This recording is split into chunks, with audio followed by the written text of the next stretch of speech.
Good morning, everyone. It's Celeste Carmichael, and I want to welcome you to another edition of Campus County Connection webinar series. Most of you probably have been on one of these before and know that what we like to do is just give an example of some research and extension connections. And today, I am very excited because we have a student intern from the Cornell Cooperative Extension Internship Program who's going to be sharing with us information about her project and resources and some of the good work that she's done. So Julia Lesnick is with us today. And Julia, if you could just take a few minutes and introduce yourselves, that would be fantastic. Sure. Hello. Thank you so much for giving me this time. I'm really excited to share what I worked on. My name is Julia Lesnick. I am a senior in the College of Human Ecology, studying human development, and I am very interested in trauma research, and trauma programming, especially what we can do for young people with trauma. So I had this wonderful internship over the summer with Cornell Cooperative Extension in their Broome County office, mostly working with a Binghamton community, which is in that county. And we were sort of discussing, realizing that they had pretty high prevalence of trauma in the youth in their programs, and didn't feel like they had quite enough training or sort of resources, professional development for their program staff to really effectively address this and support these youth really well. So what I did was pull all different sorts of research and materials under the supervision of Dr. June Mead and Dr. Jen Agins and Jane Mendel, who are some of my advisors, and really sort of try to take the most cutting edge, up-to-date, important and relevant findings on trauma care and trauma-informed care, trauma and youth development, sort of put them all into one sort of really engaging and accessible format of professional development so that they could be used by youth program workers. So that is sort of what this is. There are lots more materials on it if anyone is interested in them and wants sort of much more information. There's quite a bit more, but this is really like the big overview on what the project is and some important information, sort of like the quick findings that you can get out of this. We're so excited to have you here because this represents two things, this great project and also the internship program. Yeah, so we're really proud of both of those things. So thank you definitely for being here. So if you're just joining us, this is Celeste Carmichael. I'm here with Julia Lesnick, and this is in the webinar format of Zoom. So not everybody is always familiar with the webinar format. I will tell you that you have to open up chat in order to communicate. So open up your chat, and as you have questions, please enter them in, and I'll be sure to to communicate those to Julia, and we'll have some discussion that way. So. Yeah, lots of questions. Bring them on. Anything that is unclear or that needs more information or that could be tied more directly into the work that you do, please ask away. Okay, excellent. So you can go ahead, and I'll give you the little clicker to move forward. All right, so I introduced these advisors that I just wanted to say thank you to. Also important in this, it says I always feel like I have to say it's not a professionally accredited training. We put a lot of research into it. So I took the citations out of this presentation so that it's a little bit easier to sort of look at, more pleasant there. But there's tons and tons of research that went into this, and I have a full list, very comprehensive details of where all of these things came from. If you want to know that, I'm happy to send that out, provide that to anyone.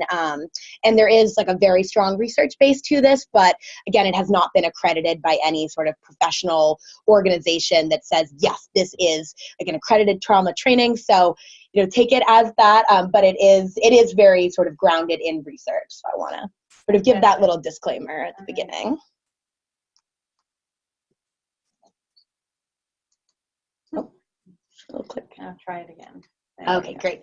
So what is trauma? Just start talking about how we can define trauma, try to come to sort of a collective understanding or working definition together of that, because a lot of people think of trauma in terms of one really concrete sort of horrifying event, an assault or maltreatment, something like that. But experts really suggest that we try to think of trauma in terms of events, experiences, and effects. So what were the events, circumstances, conditions that could have been immensely stressful? From that, what was the experience that this person had with that event? How did it impact them? And then the long-term consequences of how they experienced that effect on their health. That's what makes sort of circumstances or conditions traumatic, is the events, how they were experienced, and the effects of that experience. And then also really important to mention, I think that, everyone can have sort of a different reaction to the same conditions, right? And that's why that events, experiences, and effects is so important. So a car accident for one person might be distressing for a short time after, and then they can recover. Whereas for another person, that has enormous ramifications for their health and well-being over a very long period of time. How do we sort of understand that and pick that apart? Experts also suggest that we look at characteristics of the individual, such as their mental health going into the event or the circumstances, what sort of resources they have in terms of coping or ways of dealing with stress, whether that stress is long-term. So that goes into the next one, to the traumatic experience itself. Is it chronic trauma, something they've experienced again and again and again, or one single incident? Is it an especially violent or invasive incident? And then the environment following the trauma, how much support they get in their community, and whether they can sort of get resources for recovery after that. So that's sort of how they sort of suggest that we think about trauma. And then the different types of trauma, there are tons of different circumstances and conditions that could become traumatic based on how they're experienced and what the effects of those are long term. So some especially sort of prevalent ones for youth and for children and adolescents: abuse, things like emotional abuse, physical abuse, or sexual abuse, either one specific incident or consistent, repeated, and chronic maltreatment; neglect, failing to provide basic resources like healthcare, clothing, food, shelter for the young person. And then finally, different pieces of household dysfunction, something like having a parent or a sibling who's been incarcerated, who has a serious substance abuse problem, even things like divorce in the home or domestic violence, all could potentially be very traumatic. Another important one that is not on this nice fancy diagram, but is very relevant, is poverty. Chronic and pervasive poverty, living with very few resources, can be immensely traumatic. Natural disasters, car accidents, invasive medical treatments, refugee trauma, and chronic grief, losing a really, really close family member or person, adult sort of person in their life, or child person. Also, think of these incidents of trauma or these experiences, conditions that could become traumatic, and a lot of people think that they might just affect a few people, but in actuality, we find that trauma is incredibly, incredibly prevalent. There's this big sort of nationally representative survey that was conducted called the Adverse Childhood Experiences Survey, and what they found is that these different indicators, things like abuse, neglect, divorce in the home, household dysfunction, calling those adverse childhood experiences, if you ask adults all over the US about whether they had any of those adverse childhood experiences, about 2/3 had at least one. So not to say that 2/3 of American adults are traumatized, but that they had some event or experience in childhood that was very adverse and could have become traumatic and put them at higher risk for trauma. As you can see from this little diagram too, a lot of people have more than one as well, making sort of the chances of being really traumatized by that event even higher and putting them at even greater risk. But it's pretty common actually for people to have some sort of traumatic experience or event in childhood. And who can trauma affect? Anyone. Sometimes there's a little bit of a misconception that certain groups of people are the people who can be traumatized. Trauma affects anyone, unfortunately. It can. There are some groups at higher risk, especially marginalized populations and children, really vulnerable populations where they're relying on other people for care and for support. They're a little bit at higher risk of trauma, which is why we are working with and talking about youth today. So we talked about trauma a little bit, how to understand and come to a shared definition of trauma, but what is the impact of trauma? Why do we really care? So a lot of you may have seen in the youth that you work with some differences in how they're behaving, how they're thinking, how they're understanding the world around them, what ways of communication with them are effective. And that is because trauma has a really broad impact on all different parts of development. Trauma is going to impact children's brains, both how they function and how they grow. It's going to impact their mental health, their physical health and well-being, how they think about the world, how they learn, how they attend to information around them, and also, really importantly, their relationships and their social skills moving forwards. So sort of break this into three broad domains: biological, cognitive, and social. And I'll go over all of these in a little bit more detail in just a minute, but throughout that, really important to mention as well, I think, that these things are very interrelated. So if you see a change in a young person's brain, from that you're going to see also changes in their thinking and their social skills, and vice versa, all of these working together. It's very uncommon that you'll see a change just in the biology and not in the cognitive. So trying to connect all of these pieces together as well. So starting with trauma and biology. This is a pretty brief overview so we don't get stuck in the weeds of this. But again, if you want more resources and details later, there's tons and tons of information on the really specific ways that trauma changes young people and adults, but especially young people's biological functioning. Well, one of the biggest things impacted by trauma is the brain. And that is where a lot of really interesting research and sort of findings have come out that explain why children are acting differently. Is actually, you can tie it back to differences in their brain growth and development. So one big thing that happens with trauma is changes in activation. Different regions are responsible for different functions in the brain. So things like the parts of the brain that process fear or respond to danger, that has, it's connected throughout the brain, but that is also sort of centralized in one region. And that is going to become activated more often and more intensely for children living in circumstances of trauma or dealing with trauma frequently. So that region becomes activated more easily, and they'll use it in other situations that aren't necessarily traumatic. So higher activation in regions dealing with trauma, such as fear processing or responding to danger. And those regions also will grow a little bit stronger. The brain is really adaptive, flexible, and malleable. It changes throughout the entire lifespan, but especially in childhood. We see a lot of growth, movement, and change in the brain depending on what regions are used the most and how they're used. So regions responding to trauma, as we said, that become activated more are going to grow stronger and are going to become sort of the parts of the brain that these kids are relying on more often. On the flip side of that, what that means is that parts of the brain used for things like learning or social interactions don't get as many of sort of the resources, oxygen and the sugars and everything that allow them to function. Those resources are being diverted to the parts of the brain that are responding to trauma, and they get a little bit less practice. So they're not going to grow as quickly. And if you look at this diagram with the brains, I think it's pretty sort of amazing to look at. These are scans of 3-year-old children, one on the right with extreme neglect over a long period of time. Their caregivers have not provided basic needs, emotional or physical. And then over on the left, sort of a typical 3-year-old brain. And I mean, it has a pretty astounding and noticeable impact on that child's brain growth and what areas of the brain have been worked and are able to grow and really sort of develop and flourish.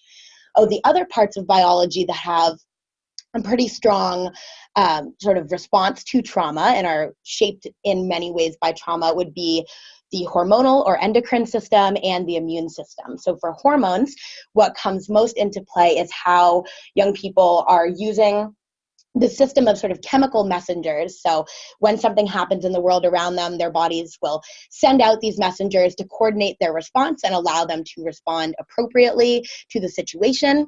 There's one for stress in particular, which is really relevant for trauma, the fight or flight system. That might sound familiar to some people. Basically, what it means is that when something could become dangerous in the environment around you, it either is dangerous or could potentially become dangerous.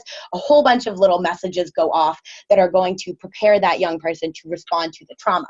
So, activating their muscles and their heart and all of their different physical resources to run away or to fight off the danger. With trauma, what happens is when this is activated again and again and again and really overactivated and doesn't have time to come back down, this response goes all out of whack. So if you look at the diagram on the bottom of the page, this black curvy line is sort of a normal or typical response to trauma or to stress, where the stressor emerges, your system gets activated, and you start to prepare to respond to the stress, and then the stress sort of dissipates and your system comes back down and you're able to level out within this somewhat contained range of stress response and functioning. For trauma, when you're just constantly responding and your system doesn't have time to settle back down, you might get activated when there isn't a threat and get stuck on. So you're just constantly prepared to fend off this danger, or you might get stuck off on the bottom where you're unable to respond to danger when it does emerge. And across the board, is sort of really dysregulated and all over the place. Your system is just ineffectively activated in response to stress. Finally, one other area that I mentioned, immune system. That is the part of our body that allows us to fight off illness and to sort of stay healthy when we're responding to illness and to pathogens in our environment. And for the immune system, similarly to the brain and to the endocrine system, what happens is that it's just sort of overworked. The parts that are used to respond to threat and to danger and to help us stay healthy are really, really used more often in traumatized children than children who are not experiencing or dealing with trauma, especially when it's chronic. So their immune system just becomes kind of tired and worn out and is less effective at fighting off disease and illness. So they're going to show both short and long-term health implications of that, having a lot of stomach pains or problems, headaches, feeling sick, getting sick more easily, long-term things like heart disease, strokes, all different sorts of short and long-term health consequences with this. And to tie this back into the behavior, I know I started this section saying that the biology has a tangible influence on behavior when there's trauma involved. So with these differences in functioning in the brain, the hormones, and the immune system, what happens is that directly translates to things like memory or language, how young people are reasoning and planning, paying attention to the world around them, perceiving the world around them, becoming aroused or activated in response to stress, and especially their ability to control their impulses and sort of their behaviors and emotions is really just sort of biased towards this these changes in the brain and the body. Sort of leading into one of the changes that occurs in behavior. Some of that is tied into their cognition. And again, as I said, really trying to remember that all of these things are very interrelated. So as the brain literally takes on different growth patterns and activation levels based on these traumatic experiences, the parts of the brain involved in thinking, in taking in the world around you, reasoning with it, and understanding it are going to be biased because the regions that become activated in response to stress are activated more often and more intensely. So their reasoning processes, their cognition, sort of rely on those stress and danger parts of the brain more often. So what especially happens with trauma is that children form a negative worldview. This means that they're attending to danger more often. They're unable to sort of focus on positive things in the environment, like in this little picture that I made, all of these wonderful activities going on around them. For a traumatized child, they've learned that it's really important to focus in on the danger, protect themselves, make sure that they're attending to and responding effectively to the danger, but they sort of block out everything around them. They have trouble pulling themselves back out of that, or working with activities around them and sort of exciting and fun activities in your program, maybe if they're so hyper-focused on the danger. So their attention, what they're paying attention to is going to change, what they're focusing on, and how able they are to learn from these activities depends on whether they can really engage with them or whether they're focused in on that danger in the environment. Their attributions and beliefs, how they're making sense of the world around them, especially for a young person who's experienced trauma very often.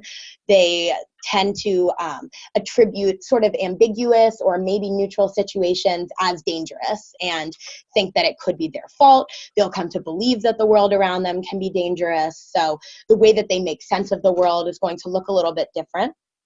Their ability to sort of modulate emotions and behaviors changes, especially.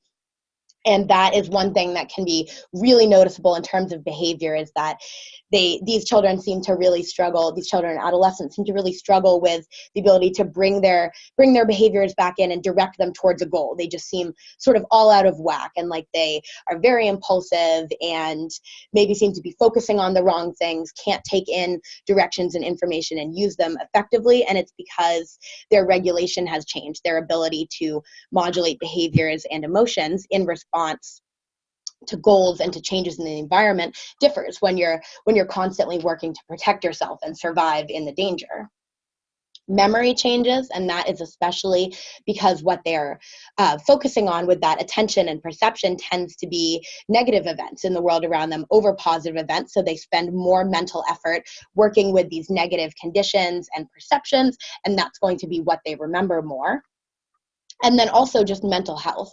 Sorry, I didn't have any more. So their mental health, when you are understanding the world around you as dangerous, seeing everything as really sort of hostile and yourself as helpless, and remembering these negative events around you more often, puts you at a much higher risk for depression, anxiety.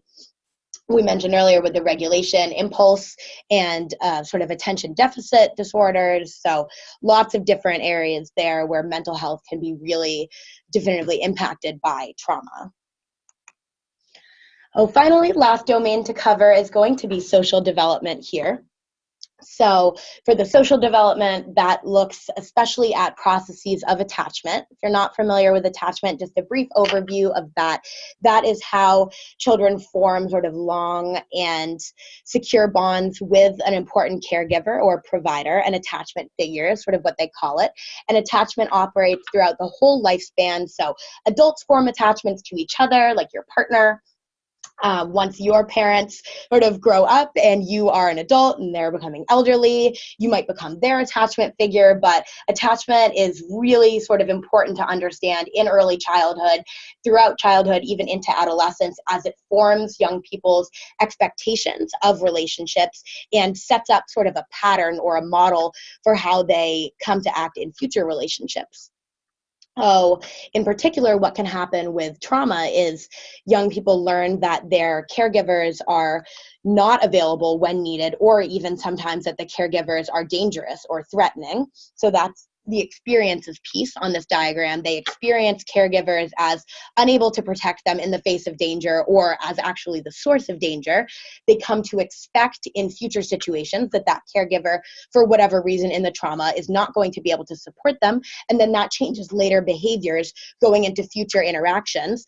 For example, if you learn that your caregiver is not going to support you when you say that you're scared, learning not to tell important people in your life that you're scared and to ask them for support, learning to sort of manage that independently and without relying on other important people in your life. And this creates sort of this cycle of experiences, expectations, and behaviors that then carries on into future relationships. So there's definitely some room for change and for growth, but these early experiences with attachment and with how responsive a caregiver is in the face of danger and threat and trauma really has an impact on future relationship and social outcomes. So, for example, some of those impacts on social development could be things like lost learning experiences. What that means is that in the attachment framework, when young people have sort of a sense of security and of trust in their caregiver, and they believe that the caregiver is available and is going to support them. They feel confident to go and explore the world around them. Whereas if the caregiver is not really acting as the secure base and is not there to support them, it feels a little scary to go out and learn and explore the world. So these children are not engaging as much with the world around them, not as confident to explore. Poor sense of self. Our parents and our caregivers are really one of the earliest interactions that we have that teach us that we're loved and that we're valuable and important and should advocate for ourselves. And if you don't have that, when the caregiver is not important, or you don't feel like you're worth protecting, they're sort of conveying that to you, then children's sense of self becomes impaired. Their self-confidence and self-esteem is going to take a hit. Also, regulatory abilities, as we talked about a little bit with the cognition. When infants are born, they don't have a lot of skills to manage overwhelming thoughts and behaviors. And these are things that develop and grow over time, especially with the influence of adult caregivers, when they are able to sort of help calm you down and then teach you to calm yourself down and to change behaviors, to manage the world around you and to manage stress more adaptively. That really happens in early childhood through interactions with caregivers. So Julia, I'm gonna just kind of, you may go into this a little bit later, but let me ask you.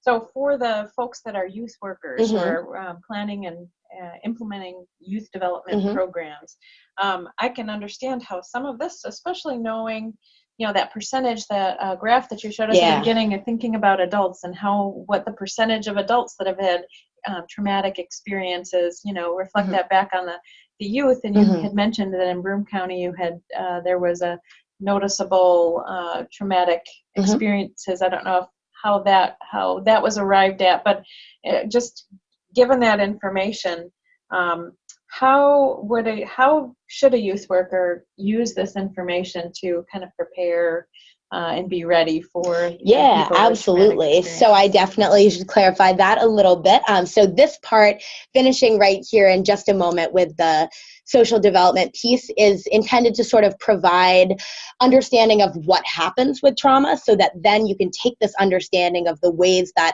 a child's functioning and development and learning and growth has been impacted by trauma, and use that to sort of direct your interactions with the young person, figure out where to best support them, is by really digging into these areas where trauma has changed the way that these kids interact with the world.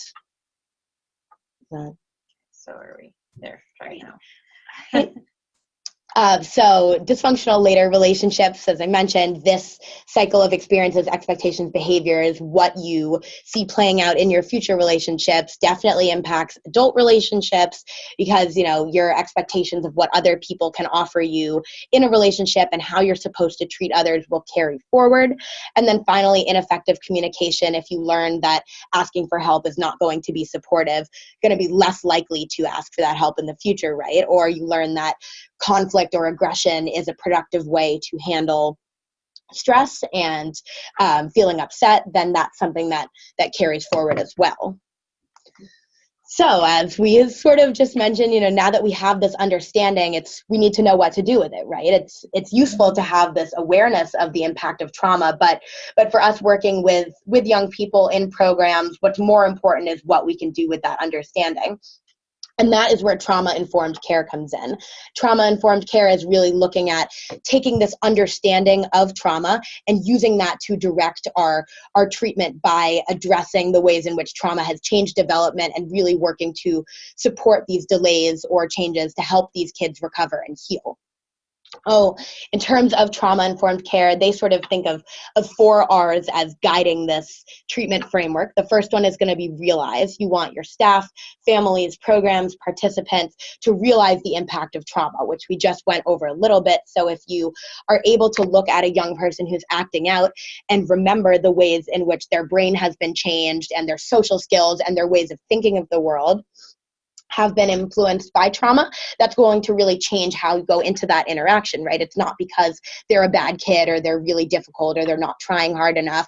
There is part of it is because of the trauma that has happened in their life has really changed their functioning and their growth. Second one is going to be recognizing these impacts. So when you see it in kids around you, can sort of point to it and say, that may be because I know this kid has a tough situation at home. Being able to sort of identify that. And going into the response, which we'll get into now and in just a moment, of what can you do once you've recognized and realized the trauma? How do you respond to that effectively? And then finally, resisting re-traumatization. That's a big one. Once we realize sort of what can be traumatic, what sort of conditions can feel stressful or really overwhelming, trying to make sure that we are not acting in ways that, are not intended to, of course, induce more trauma, sometimes can be really stressful for traumatized kids. And I'll go into some examples of those if that doesn't feel totally clear. So with these 4 R's in mind, of working to realize, recognize, respond, and resist re-traumatization, what we want to really try to build in our programs, the big goals are safety, connection, and regulation. Safety, first, above and beyond everything, needs to feel like a really, really safe environment. If the program in any way doesn't feel safe, even down to the front desk when the kids walk in, someone is cold or threatening or something feels scary about it, it's going to be really hard for them to learn and to grow and to heal at the program. So really working to establish this sense of safety, both physical and social, emotional, psychological.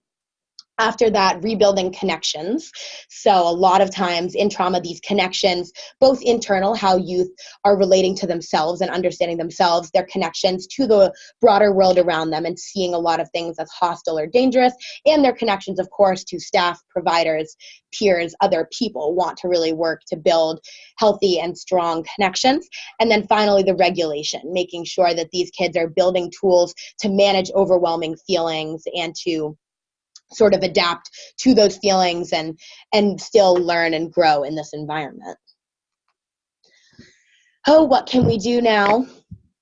Some specific strategies that can be useful for trauma-informed care. And I'm sorry the little L got moved around on the respectful piece, which I'll get to in just a moment. But first would be identifying and addressing triggers. A trigger is anything in the environment or even within the person that reminds them of the trauma and can lead them to feel like they're re-experiencing the trauma. And triggers can be emotional things like feeling really sort of angry if they felt angry in the moment of the trauma, and later something else sort of unrelated to trauma makes them feel angry. It can bring them back to memories or that traumatic moment. Things like physical states, if they were really, really cold or hungry in that traumatic moment, feeling cold or hungry again later could in other ways remind them of the trauma and feel traumatizing or triggering. So really trying to identify within different young people what triggers are for that individual, but also being aware of things that are broadly triggering. And that gets into adjusting your own practices. So for example, a lot of traumatized youth, really loud noises or sudden bright lights or noises can feel very stressful and overwhelming. So that's sort of a common trigger that a lot of young people could become overwhelmed or feel threatened by, and something that, right, like we don't go into, if we're doing a Halloween activity, we're just coming off of Halloween and there's a haunted house or something that's not intended to be scary or traumatizing, but being very aware going into that of, for certain young people, what their experiences have been, and if they have a really extreme reaction that can feel difficult for us as providers to manage after that activity, what might have been going on with their experience and sort of their developmental skills because of the trauma that led that event to feel really stressful, and then directed their behaviors once they felt triggered and traumatized. Adjusting practices also especially is going to look at perspective and reframing, which is why we really just spent so much time going through these different impacts of trauma. So that means that when you're interacting and working with a young person, trying to keep in the perspective and in the frame of what their experience has been and how it impacted their development and their ability to engage with the world around them. Also, in adjusting your own practices, looking at the environment and the space. So, is any of it cramped or feels like they could possibly feel trapped in it? Is everything pretty well lit? Nothing feels like they're going into dark corners. That can feel very scary.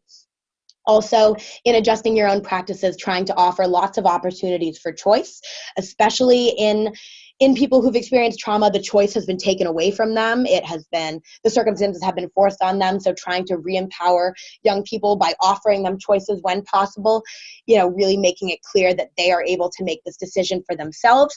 If they're not able to make the decision for whatever reason, safety, or it's important to your program that this gets done, being really clear about why that is the condition and why they need to adhere to this practice, to reframe these sort of rules and procedures as things that are there to support them and are not being imposed on them, reframing that so it doesn't feel as triggering or traumatic. Next is going into activities for skill building. So there are some specific activities that can be really helpful in building up sort of the skills and the parts of development that we just learned about that can be hurt by trauma. And that's where the 6 R's diagram comes in, is what you want those activities to look like. You want them to be building relationships, helping young people connect to themselves, connect to the world around them. You want them to be relevant, right? Helping address different parts of development that have been impacted, feeling repetitive. So as we saw with the brain is really able to change and adapt, and that's when things are repetitive. So if they're doing it again and again, that's what's going to allow the brain to grow and reshape a little bit. Also, rhythmic can feel very soothing and calming and help with that regulatory piece. Respectful, right? We want to know where kids are at, what their personal family experience and culture has been. Also respectful to the staff, of course.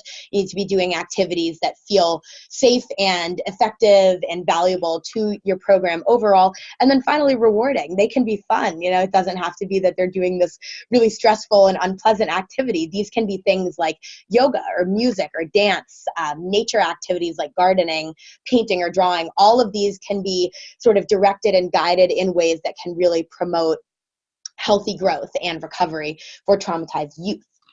Next is moving into program level change. And for that, thinking about how at different levels of your program you can support a different range of kids with traumatic experiences, because generally in most youth programs there's a range, and most of the kids are not going to have experienced trauma, or if they did, they had some stressful experience, but it wasn't necessarily traumatic.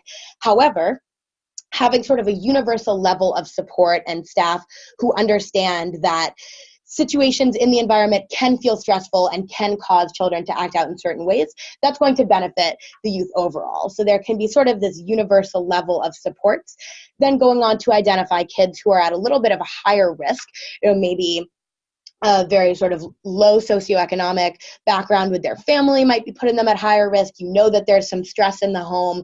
These are kids who are a little bit more vulnerable to trauma, and making sure that they're sort of like in the back of your staff's mind, and that they're maybe getting a little bit more mentoring or being checked in on. And then finally, targeted supports, kids with identified trauma who are getting extra resources and maybe have someone within the program who's sort of monitoring that case and making sure that they are doing really well, and that all of the staff who work with them are on the same page about how to go about and coordinate their care and their experience in the program. And then finally, I'll just end by saying self-care, right? This is really hard work that we do, and it's upsetting and it's intense to learn about these experiences with trauma. Either way, even if the kids aren't necessarily traumatized, doing youth work is hard. It's intense, and it takes a lot of energy and a lot of patience. So especially with traumatized youth, but across the board, making sure to really invest time in self-care so that you're not getting burnt out, relying on coworkers for support, taking that time to really do things for yourself that will allow you to reset, leaving the work, for example, in the workplace, taking your break when you get it, adding in yoga or exercise or meditation, something to really care for yourself in this work. And that is all that I have for this presentation.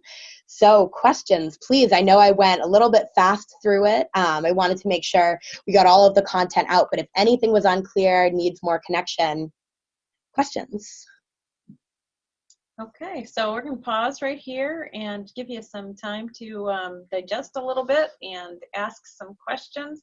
And while you're thinking, I'll prompt a couple of questions myself. So tell us a little bit about your work in Broome County and what you did and maybe what prompted some of this. Sure. So I had been paired with Dr. June Mead, who works over in the Binghamton office for the Broome County Cooperative Extension through the Program for Research on Youth Development and Engagement program over in Human Ecology, which works to connect community programs and local 4-H staff and opportunities with Cornell faculty, Cornell researchers, and Cornell students to get the researchers and the faculty and the students working on projects that are going to directly support the community and really trying to build that connection between 4-H communities and Cornell. So they have a program for students over in Cornell Human Ecology, which I am part of, and they, through that, will match you to a mentor. So June in Binghamton was my mentor through that, which came from my interest in trauma that I had expressed and her sort of recognition that in their community there are some pretty high rates of trauma. Of course, that's not pervasive throughout the entire Broome County and Binghamton region, but there are some circumstances such as a lot of recent natural disasters, opioid epidemics, and some drug trafficking, pretty high concentration of violence in certain parts of the city, some recognition that there are really some stressful conditions in this area, and that a lot of her staff in different youth programs in that area just don't get a lot of training. There's not a lot of resources and a lot of funding in that. So saying, can you use your interest in trauma and direct it towards this program, which we're sort of recognizing that our staff want information and they want all of this information research that's been done on trauma and trauma care sort of offered to them in a way that's directly related to their programs and their youth. Great. And you actually did a training, right? I did, yes. Yeah. So tell us a little bit about that. Sure. So this information that came to you and why it might have felt sort of like extra condensed is because it came from because it was extra condensed. Yeah, it was originally created as a 4-hour professional development workshop where I went over to Binghamton. We had about 50 youth providers in all different types of programs and organizations, from residential care to after-school boys and girls type clubs. So really all over the board, working with all different ages and demographics of young people in person, full half-day training, which was much more interactive and engaging, not me just spilling out information, and really went into a lot more detail in each of these things, connecting them to different circumstances and examples and conditions within these sort of programs, getting a lot of exchange and conversation. So we did have an actual program. It was much more sort of spread out PowerPoint and presentation, and they got some resources to take home from that too. A training guide, which again broke all of this information down, some worksheets, discussion questions, fact sheets, all of these sorts of materials as well. Are there plans for more of that kind of thing? Do you know? I see that Jen Akins is on the webinar as well. So, Jen or anybody else, if you want to chat in, add some content, or if anybody wants to be, I can make you a panelist, so you can actually speak if there's anybody out there that wants to kind of attest to some of this stuff. That'd be great. So just put it in the chat so that I can change your status here. But that's all very good, very interesting to know. So were you housed in Broome County? Did you? I was here. Yeah, most of the work that I did, I had a few times where I went over on site and met with them and really, or communicated with them over the phone, especially June and some of her other staff and management, and that was sort of to really identify where the issues were and what the best format to present this would be, so that it was really especially useful. And then I was in Ithaca though, living in my house over in College Town, really doing most of the work sort of off-site, taking this information that I'd gotten with them and really just pouring through the research and then trying to pull the pieces that felt the most reflective and able to address what she had asked for, and then bringing that back to them, sort of reviewing it and revising it with June especially, to make sure that all of it was going to actually support her staff. But most of the work was done off-site, and then the training itself was on-site there. And then in terms of what we're doing for it in the future, I mean, definitely a lot of work went into this, and I also would love to have it be accessible to more people and to continue to get feedback on ways that it could be adapted to support other communities and other types of youth programs. So currently, have a few people in other counties that I have spoken with who have some interest in bringing sort of a half-day professional development workshop format to their communities. Webinar, and then also a student group on campus who works with a very sort of high-risk population and has asked for training for their student volunteers, and sort of in the works of trying to figure out how this could maybe be adapted to run a training for them. Okay, great. And thank you. So Jen offered a little bit so this was a program, it was a project that Broome County probably proposed and Pride was involved in, but it was definitely a Broome County focused area, but it was, sounds like it was a fantastic way of helping to get some information out there. So Deanna also shared our county has an ACES. So do you use that acronym as ACES? Yeah, that was the ACES. Yeah, that's usually what they call it. That was that diagram that I had shown in the beginning. That's really sort of like the big study that's been done on these adverse childhood experiences that started a lot of the work on trauma care and realizing that what was going on with a lot of these youth and then adults who have some really challenging behaviors is because of that early childhood stress, and big study there. So ACES is usually the one that people have heard of, the big study coming there. All right, so Deanna has shared that our county has an ACES work group that is working to spread awareness and give service providers strategies. Your presentation was excellent. Oh, thank you. We may want to bring you out to our area for training. So wonderful. I would love to do that. Happy to do that. Email is on the presentation at the beginning, and also I promise that if I come and do that training, it will be very interactive, because I know that for staff to sit there for 3 hours and listen to me like push through is not the most adaptive way to do this. So. Sure, but this is perfect for our Campus County Connection webinars, just to kind of bring light to some of the great work that's happening. So we appreciate you condensing Thank you. as much as you have. So, and as a staff member who's had boots on the ground in youth work, and currently still a volunteer for the 4-H Youth Development Program, I can say that. And a question for you is, how do you address? I mean, oftentimes I would imagine in these like ACES work group and such, you would have identified young people with trauma-induced behaviors, but oftentimes for the volunteer, for the staff, you don't know that background. There may be some trauma that people talk about, like divorce and accidents and those sorts of things, but there's all those things that are not talked about. But you have a young person who has, behaviors that make you feel look a little bit like trauma. Right. Yeah. So suggestions for and maybe the 6 R's and so on is helpful in that. But any suggestions on particular activities or ways to So I think with that, I mean, one of the reasons why a lot of these youth programs don't get as much training is because there aren't the same protocols to identify and report the trauma. A lot of times there are reporting procedures and mandatory reporting, but the requirement that staff have information about the kids' backgrounds is not always the same. And it totally differs across programs as well. Some of them, their staff may have very extensive reports from the schools or the social workers or whoever about what's been going on. Other times you won't know anything at all, even divorce or something like that.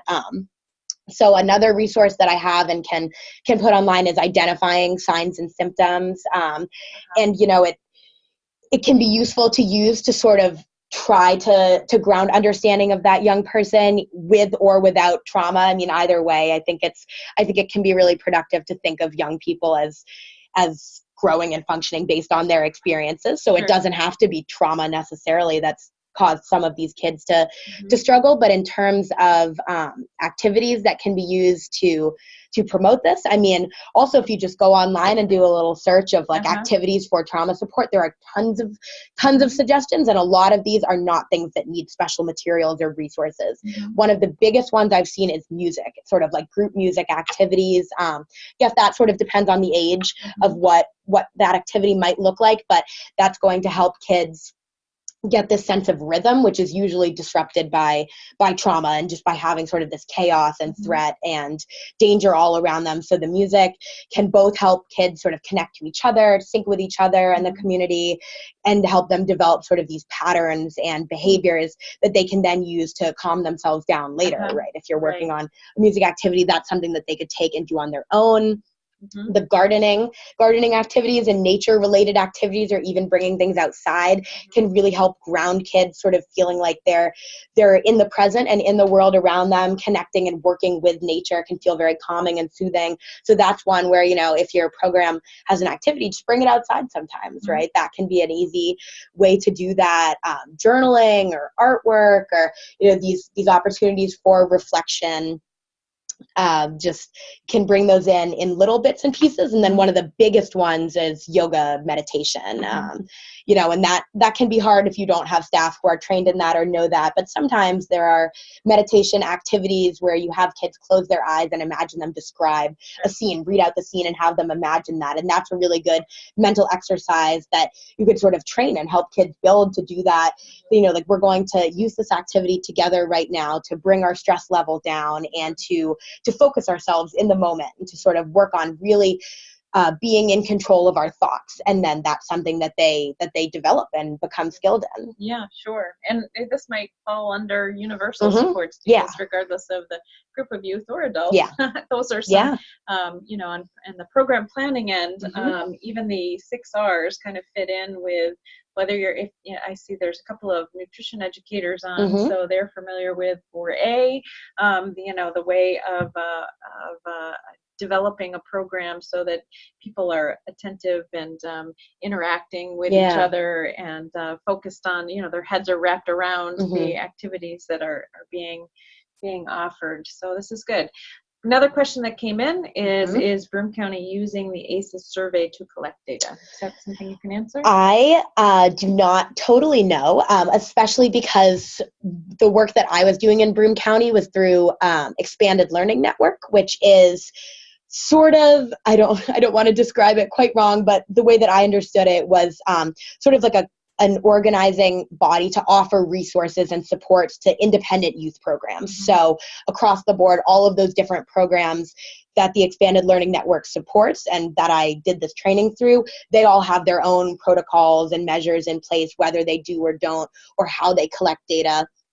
This was sort of, I came in through an organization that they all sort of have access to provide them with training resources or workshops or professional development, other sorts of supports and resources, but the programs themselves operate independently and may or may not have their own protocols for data. This was one where we decided to sort of pilot it and run the training, and most of the feedback that we got was comments, sort of qualitative data. Didn't get any particular research that we collected in terms of what exactly the staff learned, how much and in what ways they took information away from the training, and what the impact on their kids have been. That's something that I'm very interested in collecting in the future and think could tie in pretty well to this training, doing something where we are looking at the kids before and then putting the training in and seeing how they change after that, and how the staff change in terms of feeling supported or effective in their work. I think definitely has lots of room, and there are lots of measures in place that can be used to assess that really effectively. Have not done it so far, me personally. I don't totally know whether or not these programs individually have been doing it. Okay. Yeah. And Deanna, does that answer your question, or you can maybe add a little bit more there if there was another part to that question? And so while she's typing, let me ask. I know, so at the end of this webinar, we will post the webinar and any resources that you care to share. But is there anything that you want to point to on the web now, or is that just too overwhelming? Let's see. I mean, there is like more than you could imagine on the web. Important and useful supports. Oh, what is the name of it? I want to make sure I get the name of it right. I'm just going to look at my notes for that so I don't. Also, of course, not a spokesperson for any of these, but just the ones that I felt especially.